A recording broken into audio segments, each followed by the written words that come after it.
bayangin nih ya, demi buat ngubah nasib lu sendiri gitu. Terus lu disuruh nangkep ikan nih, pakai tombak ya. Nangkep ikannya tuh bukan di sungai, tapi di sumur. Sumurnya dangkal. Dan anehnya, setelah itu ikan didapat, lu harus makan ikan itu secara hidup-hidup, ya kan? Tapi yang bikin merinding tuh, tepat sebelum ikan yang lu dapat terus kemudian lu gigit, wajah yang terbayang di kepala lu sendiri itu wajah anak lu gitu loh. Terus kemudian gimana coba kalian bayanginnya kalau itu anak anak kandung lu sendiri? Yap, ikan itu adalah tumbal pertama ya. Jadi simbol tumbal Oke pertama. guys, jadi ini itu cerita yang lagi rame banget dibicarakan. Oke, gini ya guys.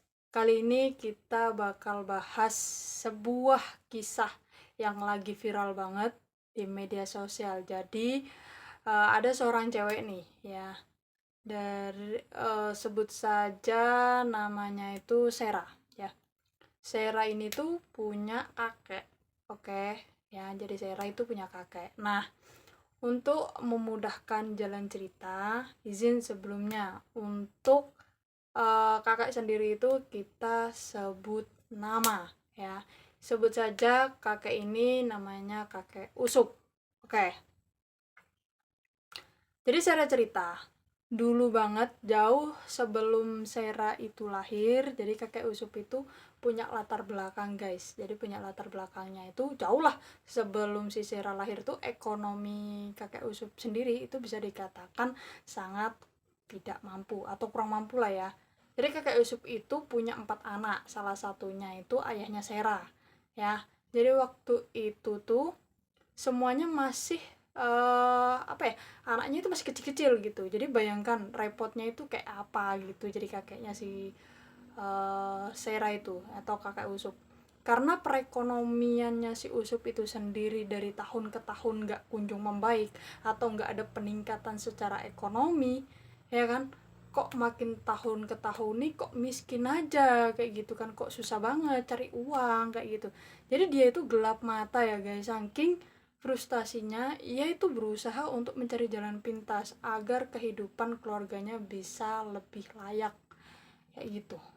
Terus kemudian nih si Usup tuh berusaha nih, udah nyari kesana kemari, udah nyari informasi segala macem ya kan.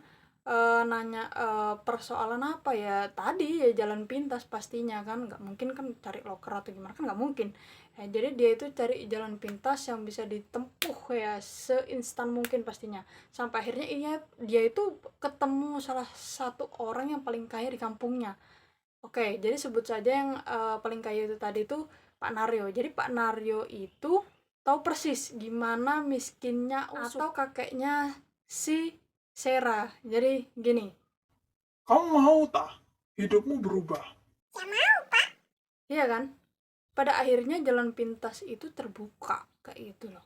Jadi yang tadinya nggak ada peluang karena adanya informasi, otomatis eh si kakek tadi mau nggak mau ya udah. Jadi Pak Naryo itu mau nggak mau ngantarin si Usup tadi ke Gunung Kawi. Jadi di sana itu Usup nggak cuman bisa minta aja, tapi ada syarat-syarat tertentu. Jadi selama menjalani ritual, Usup itu juga wajib menjalankan puasa selama 3 hari 3 malam guys. Terus selain daripada puasa, dia itu juga kayak ngelakuin semedi gitu loh selama puasanya itu sendiri. Jadi selama puasa 3 hari 3 malam ya, itu udah terlaksana. Usup yang fisiknya makin lemes pastinya ya kan, dan pikiran makin kebingungan juga. Tiba-tiba kok aku ini langsung dibawa ke sumur gitu, mau ngapain, mau mandi atau mau apa gitu. Tapi ini bukan sumur biasa ya, tapi ini tuh sumurnya udah tua. Terus kemudian bukan sumur pada umumnya. Kalau sumur pada umumnya itu kan dalam, tapi ini tuh sumurnya itu dangkal dan sumur yang udah lama nggak terawat. Terus kemudian di dalam sumur itu tuh ada ikan. Nah, instruksi dari si kuncen tadi tuh, Usup tuh diminta buat itu loh, ikan yang ada di dalam situ tombak salah satunya, terus kemudian kamu makan. Sebelum Usup itu ya, sebelum Usup makan, yap betul saja, ikan yang tadi itu ya, jadi ikan yang ditangkap Usup itu yang akan dimakan Usup, dan itu sebuah simbolis sebenarnya, sebuah simbolis yang akan menjadi tumbal pertama. tapi sebelum Usup itu makan ikan itu tadi ya guys, jadi sebelum makan tapi dia itu ada bayangan gitu loh, ada bayangan bahwasanya kok anakku nih yang dijadikan tumbal pertama. Ya bener saja, yang menjadi tumbal pertama kali itu adalah ayah si Sera. Ya, setelah kejadian gila itu, Usup langsung aja nih, langsung tancap gas, nggak jadi makan itu, langsung ninggalin tempat itu. Ya, sedetik itu udah langsung nih, udah bayangannya karena itu tadi anaknya, jadi dia itu langsung mutusin buat pergi aja kayak gitu, jadi ninggalin semua ritual-ritual yang ada. Terus kemudian, tapi kan dia udah sempat puasa nih ya kan, namun ya guys, setelah anehnya tuh, setelah terjadi peristiwa tadi itu, semedi puasa segala macam di Gunung Kawi itu, jadi Usup itu dulunya itu kan cuman orang biasa ya, nggak punya kemampuan apa-apa aja, justru tiba-tiba pulang membawa kemampuan gitu loh, kemampuan secara spiritual yang tadinya nggak bisa apa-apa, jadi dia itu punya kemampuan tingkat tinggi, dan ia itu mendadak bisa buat nyembuhin orang ya, bisa nyembuhin orang sakit lah, bisa buat narik pusaka lah, aneh-aneh aja ya. Terus kemudian banyak melakukan hal-hal yang di luar nalar pastinya. Terus karena kemampuan spiritual Usup tadi itu makin terkenal, banyak kalangan atas lah pastinya ya yang berdatangan ke rumahnya, bahkan enggak sedikit dari mereka itu datang dengan niatan pengen cari kekayaan. Yang tadinya Usup mau cari kekayaan, malah orang lain yang cari kekayaan ke dia kayak gitu ya.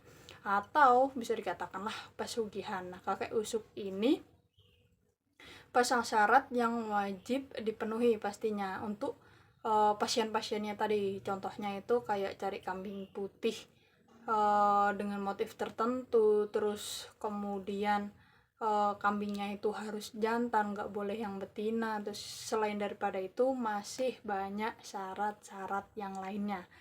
Jadi Sera itu cerita banyak hal yang paling gampang dan sering dia lihat itu ya secara langsung itu praktek pesugihan kakeknya itu. Jadi itu minim resiko ya. Jadi kayak kalau yang Sarah lihat itu kayak nuker daun terus kemudian tiba-tiba jadi uang kayak gitu ya. Tapi Sarah sendiri itu nggak tahu persis kayak gimana doanya, terus kemudian prosesinya secara detailnya itu kayak gimana itu nggak tahu. Cuman tiba-tiba aja yang tadinya itu daun terus kemudian tiba-tiba berubah jadi uang kayak gitu aja. Terus selain daripada itu fakta yang menarik dari cerita Sera itu sendiri ya guys ya, dukun pesugihan itu ternyata nggak bisa memperkaya dirinya sendiri, jadi ya tetap hidupnya kayak gitu-gitu aja. Cuman dari tadinya kakeknya si Sera tadi mau cari pesugihan, ternyata setelah daripada melakukan yang tadi, dia malah mendapatkan ilmu yang nggak dia sangka-sangka. Terus selain daripada memperkaya dirinya, nggak bisa tadi ya, orang-orang yang masih katakanlah darah keturunannya itu juga nggak bisa guys, kayak nyembuhin penyakit kayak gitu itu juga nggak bisa kayak gitu loh. Jadi bisanya itu ngefeknya itu hanya ke orang lain kayak gitu. Terus kakeknya itu sendiri juga dikatakanlah dukun, tapi bukan yang kayak di film-film kayak gitu yang pakai jubah serba hitam ya, enggak. Jadi kakeknya si Sera itu sendiri ya kayak kakek-kakek pada umumnya gitu aja ya, entah itu pakai kaos, entah itu pakai batik, entah itu pakai baju pada umumnya kayak gitu loh. Jadi enggak yang kayak pakai baju jubah-jubah hitam terus kemudian kayak mistis-mistis kayak gitu ya, enggak kayak gitu. Tapi ya guys, yang namanya berurusan dengan hal-hal gaib itu pastilah ada bayarannya di masa tua ya. Karena si kakeknya si Sera tadi berhubung udah tua ya, Jadi ini tuh udah lambat laun lah ya kan, udah tua, dan saat ini pun kakek Usup itu sendiri udah pikun, jadi masih sering kayak sakit-sakitan, terus kemudian dia itu tiba-tiba suka jalan ke sana kemari tapi nggak bisa pulang kayak gitu. Dan kakek Usup itu sendiri juga udah dibawa berobat ke sana kemari, udah diruqyah, tapi kejadian aneh ya masih aja terus berlanjut, hal ya serupa. Oke, lanjut. Jadi ternyata nih ya, selama kakek Usup itu masih sehat dulunya itu, jadi dia itu suka banget ngoleksi barang-barang aneh. Ya bisa aja keris kayak gitu. Pokoknya barang-barang aneh lainnya. Terus kemudian hal tersebut juga banyak kejadian mistis di rumah mereka. Bahkan Serah bilang rumahnya itu berubah jadi panas dan nggak enak banget semenjak kakek Usup itu nyimpen benda-benda aneh. Salah satunya itu jenglot. Ada yang pernah ngeliat jenglot nggak guys? So itu dia guys cerita dari Serah yang bikin kita makin mikir ya, kok bisa kayak gitu sih kejadiannya, yang tadinya cari pesugihan kok malah demikian. Oke, terlepas benar atau enggaknya cerita ini, apapun sudut pandang kalian, ada satu pelajaran penting yang bisa kita ambil. Jangan pernah nyari uang ataupun kekayaan secara instan. Apalagi kalau sampai berurusan dengan perjanjian goib dan pakai uang tumbal segala macamnya. Hasilnya yang nggak akan pernah bawa keberkahan pastinya, dan ujung-ujungnya pasti keluarga yang jadi kena kena dampaknya kayak gitu, kena imbasnya gitu loh ya guys. Oke, terima kasih buat kalian yang udah nonton ya cerita kakek Usup ini sampai selesai. Coba kalian tulis pendapat kalian di kolom komentar. Oke, jangan lupa buat like kalau video ini kalian suka ya, kalau kalian suka cerita-cerita terkait dengan mistis, dan subscribe apabila kalian enggak mau ketinggalan cerita-cerita lainnya. Oke, gue pamit undur diri. Sampai jumpa di video selanjutnya. Bye-bye.